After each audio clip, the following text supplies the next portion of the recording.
Hi ಸ್ನೇಹಿತರೆ, ನಮಸ್ತೆ ಎಲ್ರಿಗೂ. ನೀವು ಇಲ್ಲಿ ನೋಡ್ತಾ ಇರೋದು ನಂದಿ ಬಟ್ಲು ಹೂವು ಗಿಡ ಇದೆ. ಈ ಗಿಡದಲ್ಲಿ ಸುಮಾರು ಒಂದು 50-100 ಹೂವು ಬಿಟ್ಟಿದ್ವು. ಆ ಹೂವು ನೋಡ್ಕೊಂಡು ನನಗಿವತ್ತು ಸುಮ್ಮನೆ ಇರೋಕ್ಕಾಗಲಿಲ್ಲ, ಮನಸ್ಸು ತಾಳಲಾರದೆ ಎಲ್ಲ ಹೂವನ್ನು ಸ್ವಲ್ಪ ಎಲ್ಲ ಅಂದರೆ ಎಲ್ಲನೂ ಕೇಳಿಲ್ಲ, ಭಾಳ ಹೂವು ಇದ್ದು. ಹಾಗಾಗಿ ನಾನೊಂದು 40-50 ಮೇಲೇ ಹೂವು ಕಿತ್ಕೊಂಡ್ಬಂದೆ. ಇವನ್ನೆಲ್ಲ ಕಿತ್ಕೊತಾ ಇದ್ದೀನಿ ನೋಡ್ರಿ. ನೀಟಾಗಿ ಎಲ್ಲನೂ ತೊಗೊಂಡು, ಬಿಳಿ ಹೂವು ದೇವ್ರಿಗೆ ಮುಡ್ಸೋಕ್ಕೂ ಚೆನ್ನಾಗಿರ್ತವೆ, ಗುತ್ತಾಗಿ ಚೆನ್ನಾಗಿರ್ತವೆ. ಆಮೇಲೆ ಅದ್ರ ಜೊತೆಗೆ ಇವತ್ತಿದ್ರಿಂದ ಈ ಒಂದು ಹೊಸ ರೆಮಿಡಿಯನ್ನು ಮಾಡಿ ನೋಡೋಣ ಹೆಂಗೆ ಬರುತ್ತೆ ಅಂಥೇಳಿ ತೊಗೊಂಡು ಹೋಗ್ತಾಯಿದ್ದೀನಿ. ಇವಾಗ ಸಂಜೆನೇ ಈ ಹೂವು ಎಲ್ಲ ಕಿತ್ಕೊಂಬಂದು ಅವನ್ನೆಲ್ಲ ತೊಳೆದು ರಾತ್ರಿ ಎಲ್ಲ ನೀರು ಬಸಿಯೋದಕ್ಕೆ ಇಟ್ಕೊಂಡು ಬೆಳಗ್ಗೆ ನಿಮ್ಗೆ ರೆಮಿಡಿ ಮಾಡಿ ತೋರಿಸ್ತೀನಿ ಬರ್ರಿ.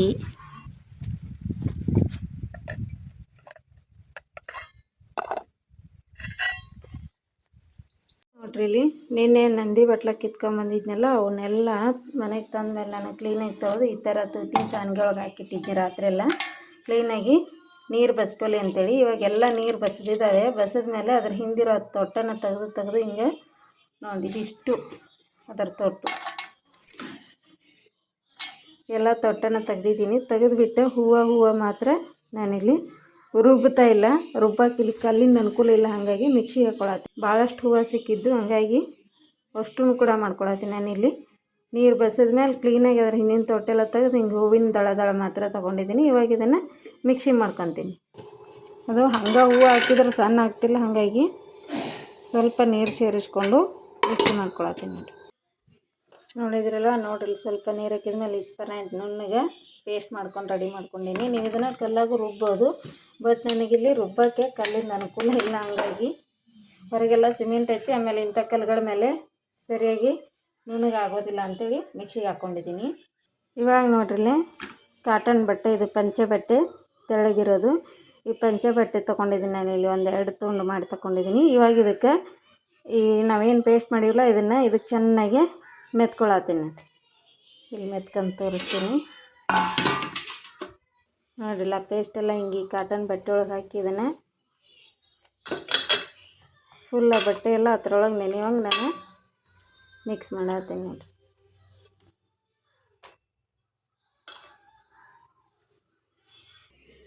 ನೋಡ್ರಿಲ್ಲ, ನಾನು ತೊಗೊಂಡಿರೋ 2 ಬಟ್ಟೆ ತುಂಡಿಗೆ ಇವಾಗ ಇದನ್ನು ಪೇಸ್ಟನ್ನು ಹಿಂಗೆ ಹಚ್ಚಿ ಇದನ್ನೀಗ ಬಿಸಿಲಾಗ ಒಣಗಾಕಿಡ್ತೀನಿ. ಇವಾಗಿನ ಬಿಸಿಲಿಗೆ ಏನಿಲ್ಲ, 1 ಗಂಟೆ ಇಟ್ಟರೆ ಸಾಕು, ಹಂಗೆ ಒಣಕೊಂಡ್ಬಿಡುತ್ತೆ. ಬರ್ರಿ ಹಂಗಾರೆ ಇದನ್ನು ಬಿಸಿಲಿಗೆ ಒಣಗಾಕಿಡೋಣ. ನೋಡ್ರಿ, ಬಿಸಿಲಾಗ ಒಣಗಾಕಿಟ್ಟಿನಿ. ಅದು ಒಣಕೊಲಿ 1-2 ಗಂಟೆ. ಒಣಗಿದ ಮೇಲೆ ಮುಂದಿನ ಅಂತ ನೋಡೋಣ. ನೋಡ್ರಿ, ಬೆಳಗ್ಗೆ ಇದು ಎಂಥ ಹೂವು ಅಂದಿವಲ್ಲ, ಅಲ್ಲ ನೋಡ್ರಿ, ಬೆಳಿಗ್ಗೆನ ತೋರಿಸಿದ್ನೆಲ್ಲ ನಂದಿ ಬಟ್ಲ, ಅವನ ಹೂವು ತೆಗೆದು ಮಿಕ್ಸಿಗೆ ಹಾಕಿ ಅದರ ಪೇಸ್ಟ್ ಮಾಡಿ ಹಿಂಗೆ ಬಟ್ಟೆಗೆ ಹಾಕಿ ಇದನ್ನು ಪ್ಲೇಟ್ ಒಳಗೆ ಒಣಗಾಕಿಟ್ಟು ಹೋಗಿದ್ನಿ. ಈಗೆಲ್ಲ ಒಣಕೊಂಡೆ ಚೆನ್ನಾಗೆ. ಈಗ ಇದನ್ನು ಏನು ಮಾಡೋಣ, ಬಟ್ಟೆ ಹಿಂಗೆ ಸುತ್ಕೊಂಡು ಬತ್ತಿ ಥರ ಮಾಡ್ಕೋಬೇಕು. ನೋಡ್ರಿ, ಇವಾಗ ಇದನ್ನು ಸುತ್ತಿ ಹಿಂಗೆ ಬತ್ತಿ ಹಚ್ತೀವಲ್ಲ ಹಂಗೆ ಮಾಡ್ಕೊಂಡು, ಇಲ್ಲಿ ನಾನು ಒಂದು ಪಂಕ್ತಿ ಒಳಗೆ ಎಳ್ಳೆಣ್ಣೆ, ಇದು ಔಡ್ಲೆಣ್ಣೆ ಇದೆ, ಔಡ್ಲೆಣ್ಣೆ ತೊಗೊಂಡಿನಿ. ಈಗ ಇದ್ರೊಳಗೆ ಇದನ್ನು ನೀಟಾಗಿ ಅದ್ಕೊಳ್ಳೋಣ. ಇವಾಗ ನೋಡ್ರಿ, ಬತ್ತಿ ಒಂದು ಮಾತ್ರ ಹೊಸ್ಕೊಂಡಿದ್ದೀನಿ, ಇನ್ನೊಂದು ಬಟ್ಟೆ ಹಾಗೆ ಇಟ್ಕೊಂಡಿದ್ದೀನಿ ಸದ್ಯಕ್ಕೆ. ಇದು ಒಂದನಿಗೆ ನಾವು ಔಡ್ಲೆಣ್ಣೆ ಒಳಗೆ ಎದ್ದಿದ್ದೀವಲ್ಲ, ಎದ್ದಿರೋದಕ್ಕೆ ಇವಾಗ ದೀಪ ಹಚ್ಚೋಣ.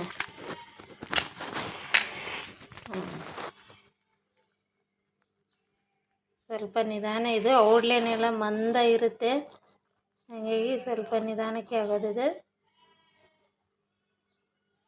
ಬೇರೆ ಎಣ್ಣೆ ಥರ ನೀರು ಇರೋದಿಲ್ವಲ್ಲ, ಹಾಗಾಗಿ.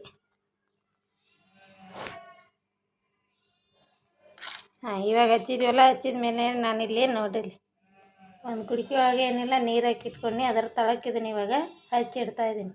ಯಾಕಪ್ಪ ಅಂದ್ರೆ ಇದರಿಂದ ಬರೋ ಕಾಡಿಗೆ ಇದಕ್ಕೆಲ್ಲ ಬಡ್ಕೊತೈತಿ. ಆಮೇಲೆ ಅದನ್ನು ನಾವು ಕಲೆಕ್ಟ್ ಮಾಡ್ಕೊಳ್ಳೋಣ. ಈಗ ಇದನ್ನು ಹಿಂಗೆ ಹಚ್ಚಿಡಾತೀನಿ, ಆದಮೇಲೆ ನೋಡೋಣ ಅಂತ.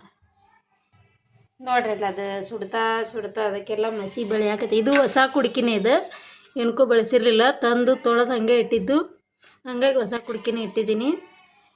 ಇದೆಲ್ಲ ಈಗ ನೀಟಾಗಿ ಅದಕ್ಕೆಲ್ಲ ಬಡ್ಕೋಬೇಕು. ನೋಡ್ರಿಲ್ಲ ಒಂಚೂರು ಬಡ್ಕೊಳಕೈತಿ ಮಸಿ.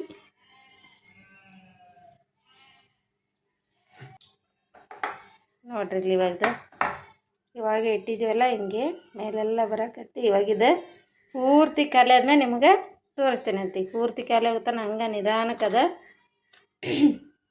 ಉರಿತಾ ಇರಲಿ. ಉರಿದು ಅದ್ರ ಮಸಿ ಬಂದದೆಲ್ಲ ಇಲ್ಲಿ ಸ್ಟಾಕ್ ಆಗುತ್ತೆ. ಅದಾದಮೇಲೆ ಎಷ್ಟಾಗುತ್ತೆ ಹೆಂಗಾಗುತ್ತೆ ನೋಡೋಣ. ಅದು ಪೂರ್ತಿ ಬತ್ತಿ ಎಲ್ಲ ಖಾಲಿ ಆದ್ಮೇಲೆ ನಿಮ್ಗೆ ತೋರಿಸ್ತೀನಿ ಅಂತ. ಇವಾಗ ನೋಡ್ರಲ್ಲ 5 ಗಂಟೆಗೆ ದೀಪ ಹಚ್ಚಿಟ್ಟಿದ್ದು, ಇವಾಗ 8:15 ಆಯ್ತು. ಇಷ್ಟೊತ್ತನ ದೀಪ ಉರಿದೈತಿ. ಇಲ್ಲಿ ನೋಡ್ರಿ ಹೆಂಗೆ ತೋರಿಸಲಿ. ನಿಜವಾಗ್ಲೂ ಎಲ್ಲ ಬಡ್ಕೊಂಡೈತೆ ನೋಡ್ರಿ. ಅದಕ್ಕೆ ಕೆಳಗದ ಹೊಳಿಸ್ತಾ ಇದ್ದೀನಿ ನೋಡ್ರಿ. ಇಲ್ಲಿ ಅದೊಂದಿಟ್ಟು ಉದುರ್ಕೊಂತಲ್ಲಿ ನಾನು ಎತ್ಕೋಬೇಕಿದ್ರಾಗ ಹಂಗಾಯ್ತು ಉದುರ್ಕೊಂತು. ಈಗ ಇದ್ರ ಮ್ಯಾಲೆ ಬಡ್ಕೊಂಡೈತ್ಲ ಕಾಡಿಗೆ ಇದನ್ನೆಲ್ಲನೂ ಸೇರಿ ಒಂದು ಸಣ್ಣ ಡಬ್ಬಿ ತೊಗೊಂಡಿದ್ದೀನಿ. ಇಲ್ಲೇ ಈ ಡಬ್ಬಿಗೆ ಶೇಖರಣೆ ಮಾಡ್ಕೊಳ್ಳೋಣ. ನಿಜವಾಗ್ಲೂ ನೋಡ್ರಿ ಭಾಳ ಸೂಪರ್ ವರ್ಕ್ ಆಗಿತ್ತಿದೆ. ಇದು ನೋಡ್ರಿ ಎಲ್ಲ ಸುತ್ತಲೂ ಬರೀ ನಾನು ಹಂಚಿ ಹಿಂಗೆ ಹಿಡ್ದದಕ್ಕೇ ಕೈ ನೋಡ್ರಿ ನೀವು ನೋಡ್ತಾ ಇರ್ಬೋದು ಹೆಂಗೆ ಕರ್ರಗಾಯ್ತು. ಭಾಳ ಸೂಪರಾಗಿ ಬಂದೈತೆ. ನಾನು ಹೌದಪ್ಪ ಹೆಂಗೋ ಏನೋ ಅಂದ್ಕೊಂಡು ಮಾಡಾಕತ್ತಿದ್ನಿ. ಇಷ್ಟು ಪುಡಿ ಬಂದೈತೆ ನೋಡ್ರಿ ಇದು. ಈಗ ಸ್ಪೂನಿಂದ ಎಲ್ಲ ಅದಕ್ಕೆ ಹತ್ತಿರೋದನ್ನ ನಾನೆಲ್ಲ ಹಿಂಗೆ ಉದುರ್ಸೀನಿ ನೋಡ್ರಿ. ಇಷ್ಟೊಂದು ಪುಡಿ ಬಂದೈತಿ. ಇವಾಗ ಇನ್ನೂ ಒಂದು ಬಟ್ಟೆನ ನಾನು ಹಾಗೆ ಇಟ್ಕೊಂಡಿದ್ದೀನಿ. ಈಗ ಒಂದು ಬಟ್ಟೆದು ಮಾತ್ರ ಹಾಕ್ಕೊಂಡಿದ್ನಿ. 3-3.5 ತಾಸು ಅದು ಉರಿದೈತಿ. ಎಲ್ಲ ಉರಿದ ಎಣ್ಣೆ ಎಲ್ಲ ಖಾಲಿ ಆಗಿಬಿಟ್ಟೈತಿ. ಹಿಂಗಾಗೈತಿ. ಇದರಿಂದ ಇಷ್ಟಕೊಂಡ ಸಿಕ್ಕೈತಿ. ಇದು ಮಸ್ತ್ ಕಾಡಿಗೆ ಹಾಕೈತಿ ನೋಡಿ ನಮಗೆ. ಇವಾಗ ಆ್ಯಕ್ಚುಲಿ ನಮಗಿದು ಮುಂಚೆ ಗೊತ್ತಿತ್ತು. ನಾನು ಹಿಂಗೆ ಮಾಡ್ತಿದ್ದೆ ನೋಡ್ರಿ ನಮ್ಮ ಮಕ್ಕಳು ಸಣ್ಣವಿದ್ದಾಗ. ಇವಾಗ ನೋಡೋಣ ಅಂತ ಮಾಡಿದೆ. ಭಾಳ ಚೆನ್ನಾಗಿ ಬಂದೈತಿ. ನೀವು ನಿಜವಾಗ್ಲೂ ಯಾರ ಮನ್ಯಾಗ ಚಿಕ್ಕ ಮಕ್ಳು ಅದು ಇದ್ರಂತೂ ಕಾಡಿಗೆ ಬೇಕೇ ಬೇಕು. ಅವಾಗ ಈ ಥರನಾಗಿ ಮಾಡಿ ನೋಡ್ರಿ. ಈಗ ಇದಕ್ಕೆ ಮತ್ತೆ ಒಂದು ಸ್ವಲ್ಪ ಔಡ್ಲೆಣ್ಣೆ ಹಾಕ್ಕೊಂಡು ಇದನ್ನು ಕಲಿಸಿ ಇಟ್ಕೊಂಡ್ಬಿಟ್ರೆ ಯಾವಾಗ ಬೇಕು ಅವಾಗ ಹಚ್ಕೊಳಕ್ಕೆ ಮನೆಯಲ್ಲೇ ರೆಡಿ ಮಾಡಿದಂಥ ಕಾಡಿಗೆ ರೆಡಿ ಆಯ್ತು. ಔಡ್ಲೆಣ್ಣೆ ಬಳಸೋದ್ರಿಂದ ತಂಪು ಕೂಡ ಇರುತ್ತೆ, ಚೆನ್ನಾಗಿರುತ್ತೆ. ಆಮೇಲೆ ಕಣ್ಣಿಗೆ ಹಾಕೋಕ್ಕೂ ಸಮಸ್ಯೆ ಇರೋಲ್ಲ. ಈಗ ನಾವೆಲ್ಲ ನೋಡ್ರಿ ಎಷ್ಟೋ ಕಾಜಲ್ಗಳನ್ನು ತರ್ತೀವಿ, ನಾನಾ ರೀತಿಯ ಕೆಮಿಕಲ್ಸ್ ಬಳಸಿರೋನ್ ತರ್ತೀವಿ. ಅದ್ರ ಬದಲು ಹಿಂಗೆ ಮನ್ಯಾಗ ಮಾಡೋದ್ರಿಂದ ನಿಜವಾಗ್ಲೂ ಖುಷಿನೂ ಅನಿಸುತ್ತೆ. ಜೊತೆಗೆ ಯಾವುದೇ ಸೈಡ್ ಇಫೆಕ್ಟು ಇಲ್ಲ ಅನ್ನೋ ಒಂದು ಆತ್ಮವಿಶ್ವಾಸದಿಂದ ನಾವು ಈ ಕಾಡಿಗೆನೆ ಯೂಸ್ ಮಾಡ್ಬೋದು. ಸಣ್ಣ ಮಕ್ಕಳಿಂದ ಹಿಡಿದು ದೊಡ್ಡವ್ರಿಗೆ ಎಲ್ಲರಿಗೂ ಯೂಸ್ ಆಗುತ್ತಿದೆ. ಭಾಳ ಅಂದ್ರೆ ಭಾಳ ಸೂಪರ್ ಆಯ್ತು ನಿಜವಾಗ್ಲೂ. ನಾನು ತೇಜು ಅನ್ನೋರು ವಿಡಿಯೋ ನೋಡಿದ್ನಿ. ಬಟ್ ಅವ್ರು ಹೇಳಿದ್ದು ನೋಡಿ ಬಿಡು ಅಂದ್ಕೊಂಡಿದ್ನಿ. ನೋಡೋಣ ಮಾಡೇ ಬಿಡೋಣ ಅಂಥೇಳಿ ನನಗೆ ಹೆಂಗೂ ಅವ್ರು ಹೇಳಿದಂಥ ಹೂವು ಸಿಕ್ಕುವು. ಬಿಡ ಚಲ್ಬೇಡ ಅಷ್ಟು ಹಾಕಕ್ಕೆ ಬೇರೆ ಎಷ್ಟು ಕಷ್ಟ ಆಗೈತದ. ಆ ಹೂ ತಂದು ನೋಡೋಣಪ್ಪ ಮಾಡೇ ಬಿಡೋಣ ಅನ್ನಿಸ್ತು. ಮಾಡಿದೆ. ಭಾಳ ಸಖತ್ತಾಗಿ ಬಂದೈತಿ. ಆದರೆ ಅವರು ರಾಗಿ ಕಾಳೆಲ್ಲ ಹಾಕಿ ಇಟ್ಟಿದ್ರು. ಅದು ನೀರು ಹಂಗಂದ್ರೆ ನೀರೆಲ್ಲ ಕುದ್ದು ಜಾಸ್ತಿ ಬಿಸಿ ಆಗುತ್ತೆ ಅಂತೇಳಿ ನಾನೇನು ಮಾಡಿದೆ, ನೀರು ಕುದಿ ಬಂದಿದ್ದೀವಿ. ನಿಜವಾಗ್ಲೂ ದೀಪ ಕಾಯ್ಬೇಕಿದ್ರೆ 2-3 ಸತಿ ನಾನು ನೋಡು ಅದು ನೀರು ಕುದಿ ಬಂದು ಅರ್ಧದಾಗನ ಮತ್ತೆ ಅದಕ್ಕೆ ತಣ್ಣೀರು ಬೆರೆಸ್ತಾ ಕುತ್ಕೊಂಡಿದ್ದೆ. ಕೊನೆಗೆ ಇಷ್ಟೊಂದು ಕಾಡಿಗೆನೂ ಸಿಕ್ತು. ತುಂಬ ಚೆನ್ನಾಗಿದೆ ಸ್ನೇಹಿತರೆ. ಎಲ್ಲ ರೆಮಿಡಿಗಳಲ್ಲಿಯೂ ಇದನ್ನು ನೋಡಿದ್ದು ನಾನು ಸ್ವತಃ ಮಾಡಿ ನಿಮಗೆ ಹೇಳ್ತಾ ಇರೋದ್ರಿಂದ ಓಕೆ. ಇವಾಗ ಬೇಕಾದ್ರೆ ಅವ್ರಿಗೆ ನಾವು ಕಮೆಂಟ್ಸು ಹಾಕ್ಬೋದು. ಚೆನ್ನಾಗಿದೆ. ನಿಮ್ಮೆಲ್ಲ ಸಣ್ಣ ಮಕ್ಕಳಿದ್ರು ಕೂಡ ಟ್ರೈ ಮಾಡಿರಿ. ದೊಡ್ಡವರು ಡೈಲಿ ಕಾಜಲ್ ಹಚ್ಚಿ ಅಭ್ಯಾಸ ಇರತ್ತಲ್ಲ ಅವರು ಕೂಡ ನಿಜವಾಗ್ಲೂ ಟ್ರೈ ಮಾಡಿರಿ. ಸೂಪರಾಗಿ ಬರುತ್ತೆ. ಓಕೆ, ಧನ್ಯವಾದಗಳು. ನಿಮಗೆ ಯಾರಿಗೆಲ್ಲ ಇವತ್ತಿನ ಹೋಮ್ ಮೇಡ್ ಕಾಜಲದ ಒಂದು ವಿಧಾನ ಇಷ್ಟ ಆಯ್ತು ದಯವಿಟ್ಟು ವಿಡಿಯೋಕ್ಕೆ ಲೈಕ್ ಕೊಡೋದು ಮರಿಬೇಡ್ರಿ. ಹಂಗೆ ವಿಡಿಯೋನ ಶೇರ್ ಮಾಡಿರಿ. ಮತ್ತೆ ಯಾರಿಗಾರು ಹೆಲ್ಪ್ ಆಗಲಿಕ್ಕೆ ಶೇರ್ ಮಾಡಿರಿ. ಏನು ಅನ್ನಿಸ್ತು ಅಂತ ಕಮೆಂಟ್ ಹಾಕ್ರಿ. Thank you.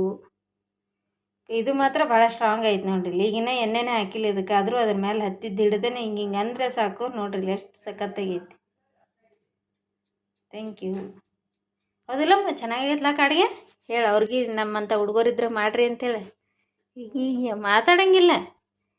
ನನಗೂ ಕಾಡಿಗೆ ಮಾಡ್ಕೊಡ್ತೀಯಮ್ಮ ಅಂತೇಳಿ ಎಲ್ಲಿ ಹಚ್ಕೊಳ್ಳೋದು ಅದನ್ನು ನೋಡ್ರಿ. ಎಲ್ಲಿ ಹಚ್ಕೋದು ಅಲ್ಲೇನ ಕಣ್ಣಿಗೆ. Okay, thank you. Bye, good night ಎಲ್ಲರಿಗೂ. ನೋಡ್ರಿಲ್ಲೇ ಈಗ ಇಷ್ಟೊತ್ತನ ತೆಗ್ದಿದ್ವಲ್ಲ ಆ ಪೌಡ್ರಿಗೆ ನಾನು ಹರಳೆಣ್ಣೆ ಹಾಕಿ ಕಲಿಸ್ಕೊಂಡು ಬಂದೇನಿ. ಈಗ ಕಲಿಸಿದ್ಮ್ಯಾಗ ಸ್ಪೂನಿನ ಅವಸ್ಥೆ ನೋಡ್ರಿ ಹೆಂಗೈತೆ ಅಂತ. ಸ್ಪೂನ್ ಉಪ್ಪಿಟ್ರೆ ನನ್ನ ಕೈ ಅವಸ್ಥೆ. ನಿಜವಾಗ್ಲೂ ಸ್ನೇಹಿತರೆ ಇಷ್ಟು ಚೆನ್ನಾಗಿ ಕಾಡಿಗೆ ಬರುತ್ತೆ ಅಂತ ಗೊತ್ತಿದ್ರೆ ನನ್ನ ಮಕ್ಕಳು ಸಣ್ಣ ಇದ್ದಾಗ್ಲಿಂದನೂ ನಾವು ಅಷ್ಟು ದುಡ್ಡು ಕೊಟ್ಟು ತಂದು ಅದನ್ನು ಹಚ್ಬೇಕಿದ್ರು ಹಿಂಸೆ. ಕಣ್ಣಿಗೆಲ್ಲ ಹಾಕಬೇಡ, ಹಾಕಿದರೆ ಕಣ್ಣಿಗೆ ಅದು ಹೋಗಬಾರ್ದು ಅನ್ನೋ ಭಯ ಆಗೋದು. ಬಟ್ ಇವಾಗ ನಾವು ಸ್ವತಃ ಮನೆಯಲ್ಲೇ ಮಾಡೋದ್ರಿಂದ ಇದಕ್ಕೆ ಯಾವುದೇ ಕೆಮಿಕಲ್ ಹಾಕಿಲ್ಲ ಅನ್ನೋದಾಗ ಧೈರ್ಯವಾಗಿ ಬಳಸ್ಬೋದು ನೋಡ್ರಿ. ಸೂಪರ್ ಅಂದ್ರೆ ಸೂಪರ್ ತೇಜು ಅಕ್ಕ, ಥ್ಯಾಂಕ್ ಯು ನಿನಗೆ. ನೋಡ್ರಿ ಇಲ್ಲಿ ಕಾಯಿ ಹೂವು ಇದು ಹೋಗ್ತಾನೆ ಇಲ್ಲ, ಅಷ್ಟು ಸ್ಟ್ರಾಂಗ್ ಆಗಿದೆ. ನೋಡಿದ್ರಲ್ಲ ಸ್ನೇಹಿತರೆ, ನಿಜವಾಗ್ಲೂ ಖುಷಿ ಅನ್ನಿಸ್ತು. ನೀವು ಯಾರು ಟ್ರೈ ಮಾಡಿಲ್ಲ, ವಿಡಿಯೋ ನೋಡಿ ಹಾಗೆ ಇರಬೇಡ್ರಿ, ದಯವಿಟ್ಟು ಟ್ರೈ ಮಾಡಿರಿ, ಈ ಥರನಾಗಿ ಬಳಸ್ಕೊಡ್ರಿ. ತುಂಬ ಅಂದ್ರೆ ತುಂಬ ಚೆನ್ನಾಗಿದೆ. Once again thank you.